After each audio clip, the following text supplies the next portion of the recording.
Shadowkeep marked a big change for Destiny. It was the first expansion to introduce the seasonal pass model into the game, as well as build upon the seasonal style of content that was introduced in Forsaken.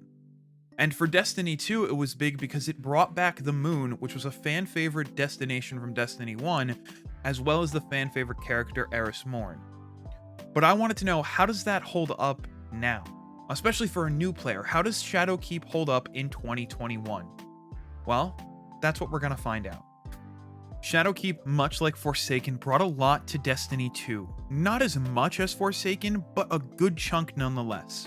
Now, for the sake of this video, we obviously aren't going to talk about the Season of the Undying stuff, as it's no longer in the game. But besides that, Shadowkeep brought a new planet to Destiny 2 in the Returning Moon, new lost sectors, new story missions, new side missions, a new raid, new dungeon, a new 3-player activity in the form of nightmare hunts, a new strike, new gear, and a new world activity known as the Altar of Sorrow. Boy, that was a mouthful. But how does that all hold up to a new player nowadays? Well, at the time of writing this, it actually holds up pretty well. Much better than Forsaken did, in my opinion. You start off by picking up a quest and heading to the moon, and in doing so, you experience an all-out assault on the moon to push back the Hive.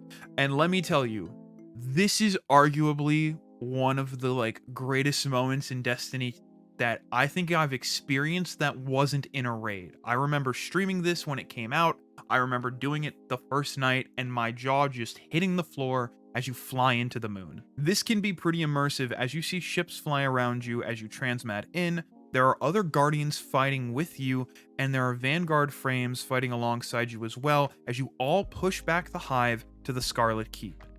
After this mission, the game leads you to Eris and sets up the narrative of defeating the Hive and dealing with a deep secret hidden beneath the moon. As you progress, you're introduced to the Lectern, which eventually lets you work towards specific pieces of gear and weapons as you unlock the quests. Now, are the weapons sunset? Unfortunately, the ones you get from the quest are, but the fact that it's still something to do for new players is a huge bonus. Because remember, sunset weapons only really matter in endgame activities like dungeons and raids. So if you're not too worried about that right now, it's a great chance for you to get really cool specific gear designed in mind with the expansion. I mentioned in my last video how Forsaken drops you after the campaign, and there's no direction of what to do next. They throw you in the Dreaming City, and that's kind of it. You kind of have to piece together where to go and what to do.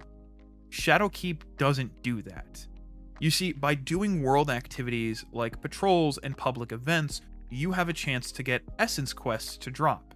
Now, these are multi-objective quests that once complete will bring you to the Lectern and reward you with gear. It's a great way of exploring the moon and discovering a bunch of fun secrets. Also, after you beat the campaign, Eris will have missions for you that will also reward you gear, and they kind of continue the narrative. So you have your main story quests, and then once you do that and you watch that last cutscene, you go back to the moon and Eris gives you this quest. Now, when Shadowkeep launched, if I remember correctly, they were weekly. At the time of this recording, I don't know if they're still weekly or if you kind of just complete it and she gives you the next one. So just keep that in mind, that Eris will have a quest for you and it will deal with her narrative in Shadowkeep. Now, that's just the stuff tied to the moon and the story. There are also 2 exotic quests tied to the moon in the form of Xenophage and Divinity. Both are multi-step quest chains that are really worth it, as those exotics are still some of the best in the game.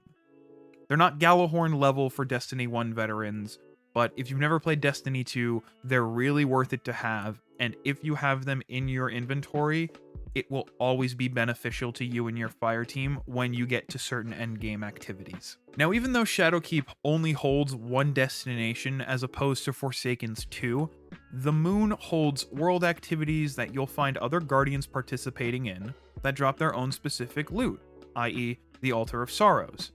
The Nightmare Hunts are a fun time trial activities that have a selective difficulty, and you can do those with 3 players The Pit of Heresy dungeon is immense. It's super fun, and it's got this big epic boss at the end, and it's honestly one of the best parts of Shadowkeep. Then there's also Garden of Salvation, which is the raid for the expansion. Now, Divinity, which is one of the exotics I mentioned before, is tied into this raid. So if you're going to get Divinity, hopefully you have a fire team that helps take you through Garden of Salvation. It's also got a bunch of gear. So, the raid has all of its own gear that's themed specifically for it. So the question still remains. Is Shadowkeep worth buying in 2021? Honestly, yeah. At least in my opinion. If you're new to the franchise, Shadowkeep offers a more robust and complete experience than Forsaken did. Everything feels cohesive, and that's something that I think a new player would benefit from. Also, if you're planning on getting Beyond Light, Shadowkeep was the expansion that came before, and realistically sets up a good amount of what's going to happen in Beyond Light. Everything in the expansion feels cohesive, and that's something that I think a new player would benefit from immensely. Now, in my last video, people commented and asked if Forsaken was worth it just for the exotics. And if that's something that you as a player loves most about Destiny, then yes, it's worth it to get Forsaken.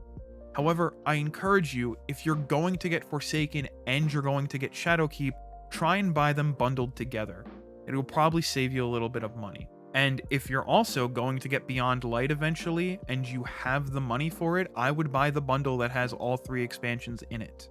However, if you can only afford one, and you just want a nice, complete experience to get you started, I highly recommend you start with Shadowkeep.